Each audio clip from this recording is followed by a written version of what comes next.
Shalom jemaat House of Sacrifice yang dikasihi oleh Tuhan Yesus Kristus. Di penghujung tahun ini, ayo kita kembali belajar kebenaran firman Tuhan, yang firman Tuhan pasti akan menerangi jalan hidup kita. Oke, nah di minggu ini saya mau share sesuatu yang berjudul Manusia Perlu Waktu. Jadi kita mau lihat di dalam Kisah Para Rasul 9 ayat yang ke-26. Setibanya di Yerusalem, Saulus mencoba menggabungkan diri kepada murid-murid, tetapi semuanya takut kepadanya karena mereka tidak dapat percaya bahwa ia juga seorang murid. Nah, saudara, judulnya adalah Manusia Perlu Waktu. Kita tahu background story-nya adalah Saulus itu adalah seorang ahli Taurat, ahli Farisi yang begitu ditakuti karena dia pegang otoritas untuk menganiaya orang-orang percaya, dia pegang otoritas untuk membunuh orang-orang percaya, dia pegang legalitasnya, dia menyeret orang-orang masuk ke dalam penjara, anak-anak, perempuan, pokoknya ini orang terkenal sangat-sangat, ibaratnya tuh memang penganiaya ya. Jadi bahkan terdengar sampai ke kalangan murid-murid Tuhan Yesus, orang-orang percaya nih kalau bisa jangan dekat-dekat dia lah, kalau bisa jangan bersentuhan dengan dia, jangan ada di kota yang sama dengan dia deh kalau bisa. Karena memang Saulus itu sedemikian ditakutinya. Jadi itu background story-nya. Dia tega membunuh, dia tega menganiaya, dia tega, pokoknya setega-teganya untuk sesuatu yang dianggap benar, padahal itu adalah menganiaya Tuhan sendiri. Nah, di dalam perjalanannya mau menganiaya akan umat-umat Tuhan, dia ternyata harus dealing dengan Tuhan, dan disitulah momen dia bertemu dengan Tuhan. Dan saya percaya perjumpaan dengan Tuhan itu akan mengubah hidup.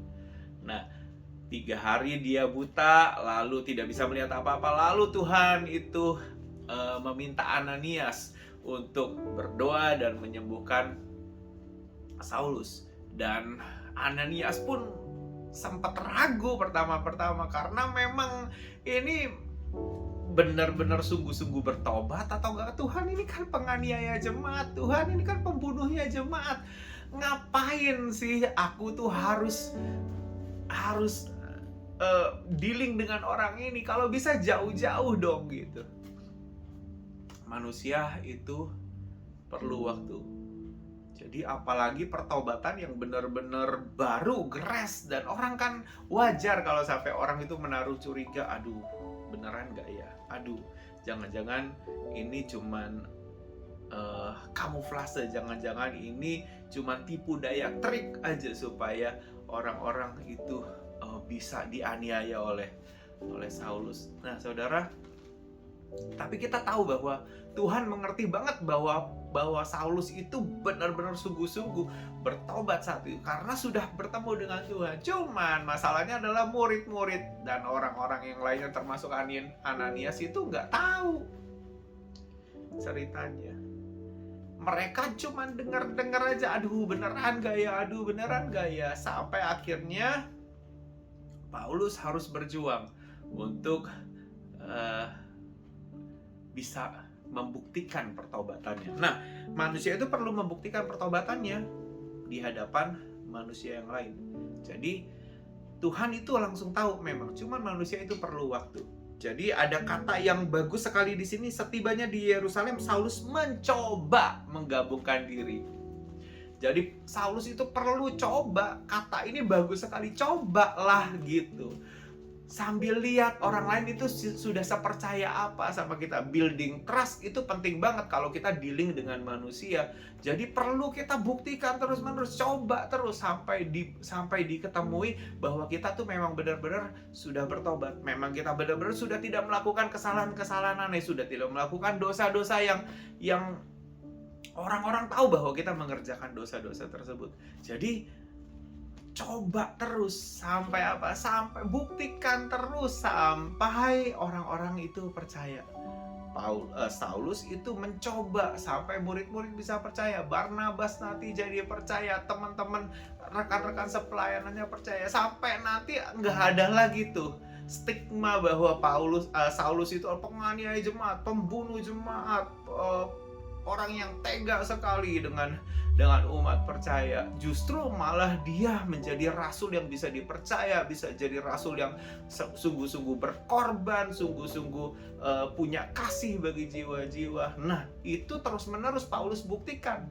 Dia nggak cuma membuktikan bahwa Tuhan Yesus adalah Mesias, Tuhan Yesus adalah Juru Selamat, Tuhan Yesus adalah satu-satunya Juru Selamat.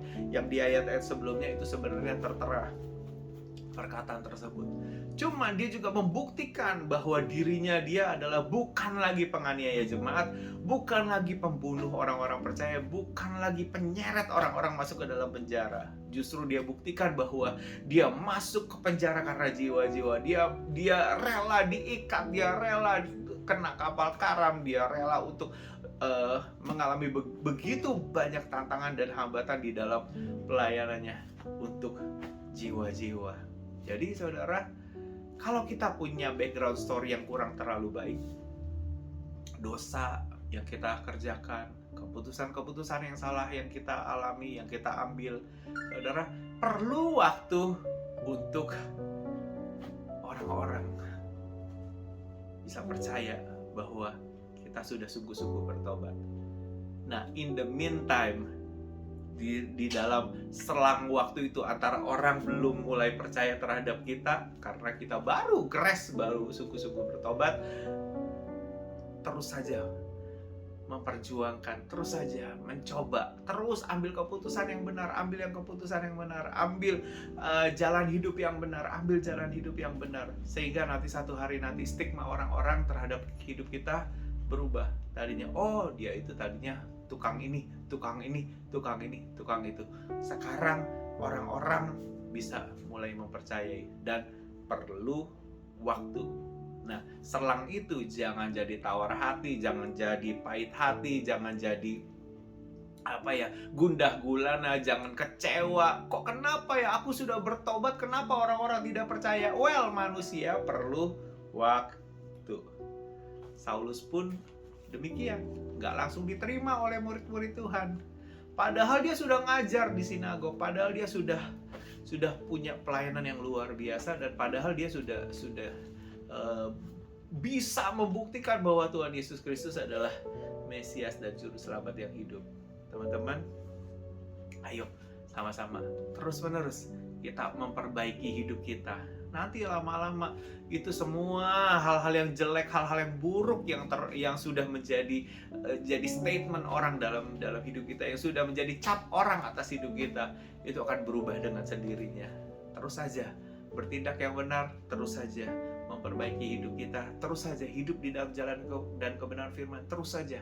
Nanti kasih itu akan melimpah ruah, nanti buah roh itu akan justru yang akan nampak dalam kehidupan kita, dan orang-orang bisa melihat sungguh Yesus Kristus hidup di dalam orang ini, dan itu juga harusnya terjadi dalam kehidupan kita. Well, dosa yang sudah kita kerjakan, sudah bertobat dari dosa itu, mulai hari ini kita kerjakan, lakukan sungguh-sungguh hidup di dalam terang firman Tuhan, sehingga nanti ketika orang lain melihat kehidupan kita, terang Tuhan itu yang nampak. Jadi teman-teman, berjuang terus. Manusia butuh waktu. Suami yang baru bertobat, istrimu perlu waktu untuk melihat pertobatanmu. Bapak yang baru bertobat, anak-anakmu perlu waktu untuk melihat pertobatanmu. Ya, banyak hal yang perlu kita perjuangkan. Coba terus.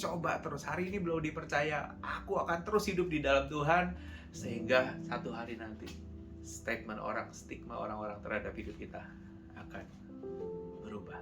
Hopefully di tahun 2023 penghujung ini kita bisa menjadi orang-orang yang terus-menerus bisa dipercaya oleh Tuhan, bisa dipercaya oleh sesama, bisa dipercaya oleh keluarga kita, bisa dipercaya oleh banyak orang-orang bahwa sungguh ada Yesus Kristus yang hidup dalam kehidupan kita.